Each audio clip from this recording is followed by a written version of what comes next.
So I bought these blueberries today at the hardware store, and most of their plants were dead because they haven't been watering them. And I noticed that a lot of the companies, if I was a plant person that was selling plants to these companies and they were turning them back in dead, I wouldn't sell plants to them anymore.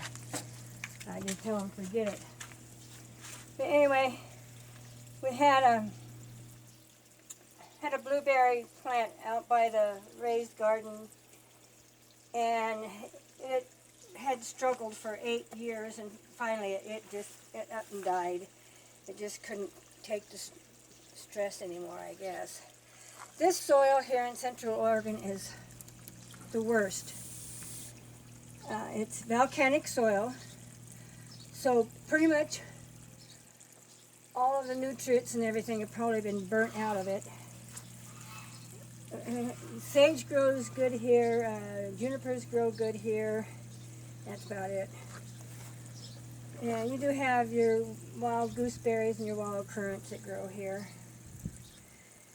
And anyway, so I'm planting these blueberries in this big pot. Hopefully it will do better than what it has out in the field. But I soaked these for about an hour and a half to get some moisture into the root system. You can see the little blueberries coming out on this one here. And so they are trying to survive pretty much. When the tips of the leaves and stuff are dry, you know the plant's been, and now this looks like it's sunburnt there. But it's usually when the tips of the leaves and stuff are dry, you know that it's not getting enough water. But these leaves look pretty good. Like I say, this one here looks sunburnt. So I'm going to put them here. I mixed this soil up earlier with rabbit manure and some other soil. So I'm going to put this in here. Put some water in this hole. It's a little dry, and I definitely want these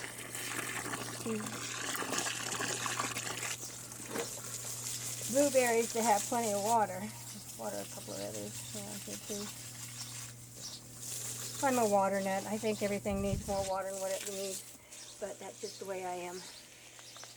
So I'm going to put this blueberry here. You can see that this is pretty much root bound already, so it's going to start doing much better.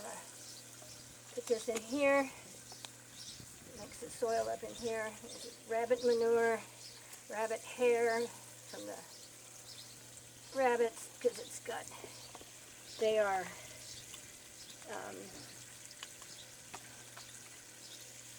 Angora rabbits, which I need to shave again and get cleaned up. They're pretty old, the rabbits are. They're about 9 years old, I guess. So and they've never been bred, so they're way too old to breed now. And so I really don't have time for them, so I really probably should just clean them up and give them away to somebody that just wants some rabbits.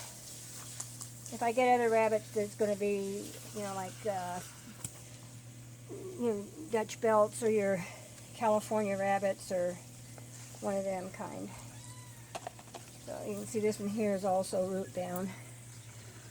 So I put water in there and it kind of just went away. Put some more water in the hole.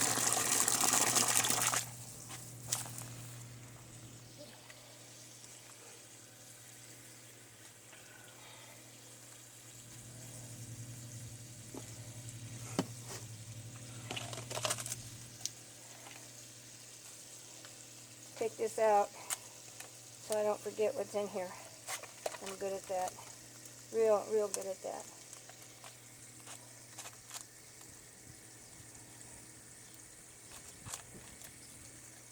Maybe not.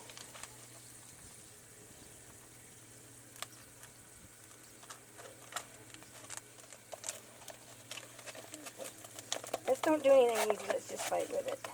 I like fighting with stuff. There we go. Put put that there. Remind me it's a blueberry. Because I will forget.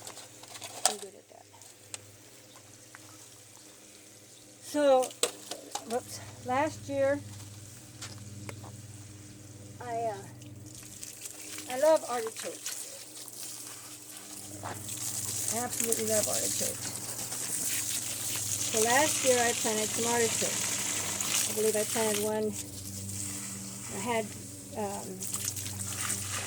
cucumbers in this one.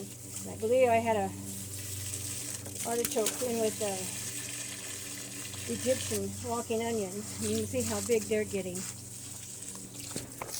And you can see how big the Egyptian walking onions are getting. You know, there's the blueberries all planted in the ground, in the pot. I think they're going to do much better here in the pot than they will out on the ground. Like I say, this soil around here is not very good. You can see by this here how well these are doing in this pot. And there's like three different flowers in there. There's sage for one, and then just a flower, and then there's a rose in there as well. But I planted artichokes last summer, and the one over there, it just didn't do anything. And this one here was underneath the gourd plant I had planted in here. And I had put this in here, and I thought it had died because I never saw it. And then when I pulled the gourd plant out, here it is. And as you can see, it's getting an artichoke on it already, which makes me very excited because I love artichokes. But I guess the trick of growing artichokes here in Central Oregon is to plant them the year before and cover them with another plant so that they stay protected all winter long. So you'll have artichokes the following year. Pretty exciting for me, anyway. So, but you can see how these Egyptian walking onions are doing. These here, I'll probably pull some of these off and plant them. This one here is going to seed. You can see that the seeds, and this one here also went to seed. But these here, these you can take off and you can eat them, like putting them in soups or stews or stuff like that. And then you can cut that off, and then you can use these for like green onions. The Egyptian walking onions have several different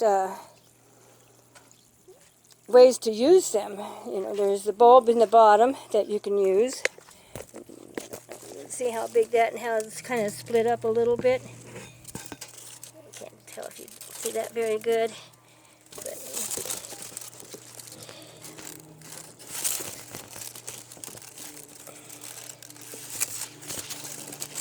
see that at all. Not sure if you can see that at all, really. Pretty hard to get in there. I got it all done up to protect it and everything.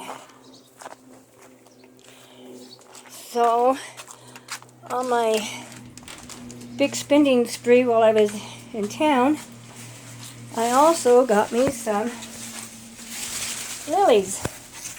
Yeah. I just now forgot the name of the lilies, but here's the lilies. I don't know why it's not wanting to, got too many other things that it's focusing on. So, and as you can see, these lilies are already growing. I put them in a bucket so that they would get lots of water. My daughter wants to put them in with her wild corn dogs, cattails. We call them wild corn dogs. But anyway, that's those on my little spending spree. Blueberries and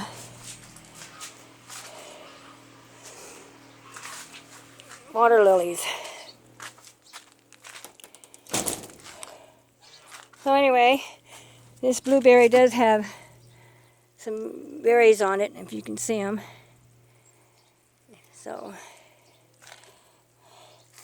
So much sunlight and everything in this. Anyway, there's that one plant. These cucumbers are getting big, as you can see. I don't know what's going on with this. Why everything's so blurry.